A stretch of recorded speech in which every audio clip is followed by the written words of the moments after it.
Brussels sprout chopped up salsa. It's the best stuff in the world. Start here with 1 cup of chia seeds. I did this the day before. I'm gonna put 32 ounces of that tomato juice down in the chia seeds, throw it back in the refrigerator, let it soak up and get good and full. You can get by with a couple hours. I usually just do it the day before, mix it up. I'll be adding more tomato juice as I go. There you go. See, that's the consistency you're looking for right there. There's the other half of that lemon I was telling you about, and some limes.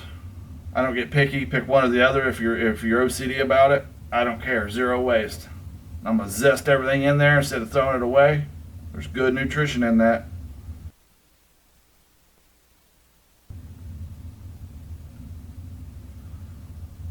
I'm gonna chop the very root stalk part off of the Brussels sprouts. I'm gonna throw them in my food processor there. You can chop them and dice them by hand, really small, bite-sized pieces.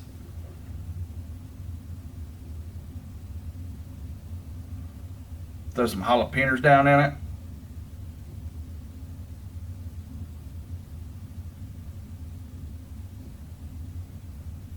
You're not looking for super fine, but pretty fine. Just for texture. I like the texture of it in my salsa, and raw Brussels sprouts are supposedly great for you.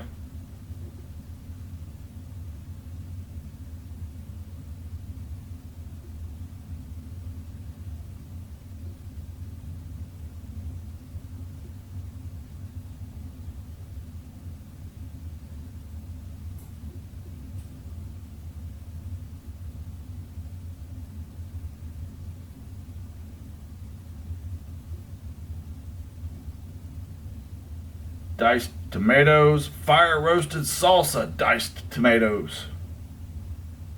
I like the texture of the big diced tomatoes, and the salsa ones give it more the liquidy type of a salsa. I have a mixture of both.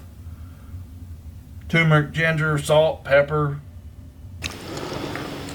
Homemade salsa with chia seeds, chopped up raw Brussels sprouts.